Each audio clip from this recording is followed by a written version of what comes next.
times when they were engaged in negotiations with democratically elected government Sri Lanka. It was no exception when the LTT entered the CFA in 2002. So it is very significant when soon after the declaration of unilateral ceasefire, Prabhakaran, he himself summoned the military leaders, the LTT area leaders, and he said he would give only 5 years and be prepared to fight against the Sri Lankan government. So that is very clear, whether their sincerity is very clear in this, what they were aiming at. And it's important to note that being the DMI at that time, the Directorate of Military Intelligence was able to give the ISGA and the MOU to the government before it came officially. And also explain the consequences of the ceasefire agreement. They continue to violate MOU starting from Anton Balsingham landing in the Inamadu tank on the seaplane bypassing the Sri Lankan International Airport and violating the airspace. These two were informed to the government before it was projected to the government by either from a Sri Lanka monitoring mission or through any other government channel. The LTT went on to violate the agreement more than 3,830 times until the present government was compelled to resume military action to free civilians from the clutches in July 2006. The security forces were confined to barracks. LTT was humiliating the security forces through intimidation such as throwing grenades, firing shots, harassment at checkpoints, and neutralizing intelligence network and operatives. But Sri Lankan security forces were ordered by the government at that time not to react.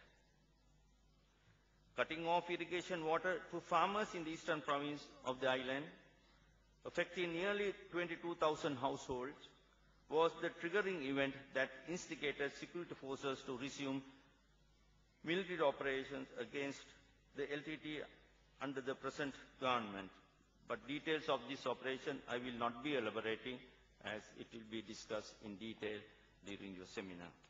Thereafter, in a time span of 2.5 years, security forces carried out humanitarian operations which gradually liberated the people, areas of the island that were under LTT clutches, culminating with killing of the LTT leader Velupilli Prabhakaran on the 19th May 2009.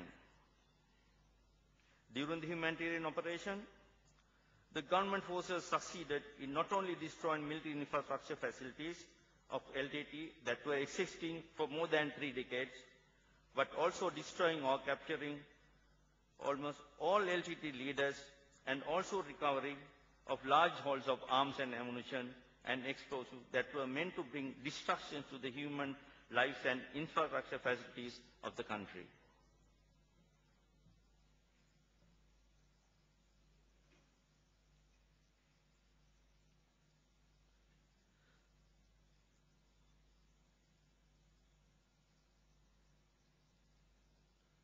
Since the commencement of Ilambo I, LTT made every effort to increase its manpower. The LTT launched various propaganda campaigns, both in security forces controlled areas and the government controlled areas, in the north and east, in order to absorb youth and elders into the regular and auxiliary forces respectively. The regional leaders were assigned with specific recruitment targets to be completed periodically in their respective areas. The political cadres operating in the cleared areas of north and east were tasked to promote the recruitment of youth to the movement. Approximately 10,000 youth were recruited from both north and east areas since the commencement of the ceasefire agreement in 2002, mostly underage. The LTT also recruited large number of civilians to Ilapade force, that's the auxiliary force, as reserves on a monthly salary of 7,000 rupees. This allowed the LT to make use of maximum number of regular cadres for its operational and training activities, whilst employing Ilapade cadres initially for defensive operations, and subsequently they were also used in the offensive role. In addition, thousands of children were forcibly recruited to the LTT strengthen their manpower. The LTT had maintained strength of approximately 30,000 cadres, which include both regular and volunteer cadres in the north and east areas prior to the commencement of the humanitarian operation in July 2006. The sophistication of manpower is shown on the screen. Please note that these figures are calculated at the maximum number of cadres during each period.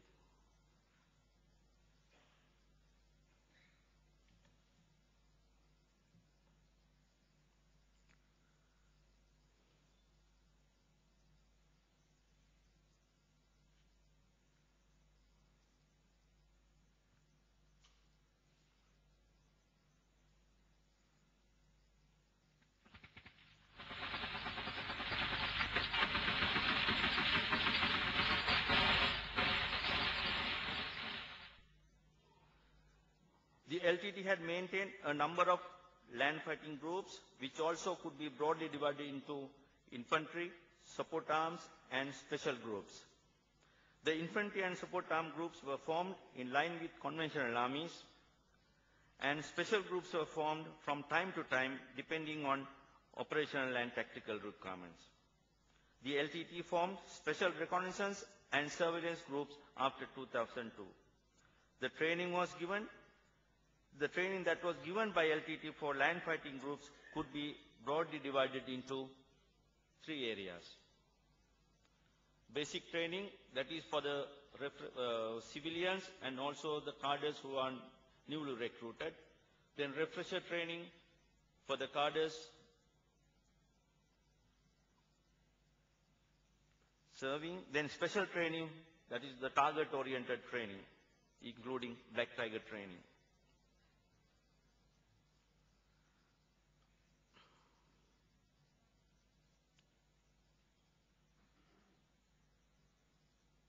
He is the leader, Suse.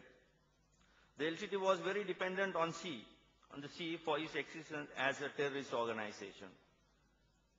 The LTT was aware that the battle at sea is attrition-centered, and the importance of firepower and maneuverability for decisive battles. Hence, the LTT gave priority to strengthen its Sea Tiger capabilities to continue the naval operations of the Sri Lankan Navy by way of manufacturing and procuring fast-craft, long-range guided weapons, sophisticated equipment such as communication equipment, torpedoes and radars, and large number of suicide boats with the aim of having a highly trained naval force. The LTT also made it priority to keep Sea Tigers being intact and modern in order to maintain and improve sea supremacy over the Sri Lankan Navy, thus preventing sea lines of communication between south and north and vice versa, and also in the international waters. They also enhanced suicide capabilities. The LTT was in possession of sophisticated equipment such as unarmed surveillance boats, which could be used as mobile radar stations to monitor naval movements in order to take on naval targets.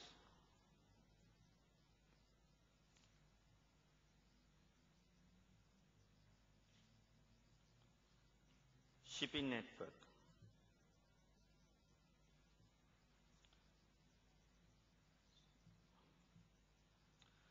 The LTT commenced its shipping operations mainly to transport cargoes, arms and ammunition from South India to northern parts of Sri Lanka in the early 80s. using small boats and fishing trawlers. Subsequently, the LTT expanded its shipping operation from South India to Asian countries and thereafter to Far Eastern countries, East European countries and African continent. The LTT had approximately 20 vessels registered under different flags and a considerable number of trawlers during the period 2005 and enhanced its capabilities thereafter. The facilitated shipping operations, the LTT resorted to following methods. A. Establish a number of boatyards in countries like Indonesia and Philippines.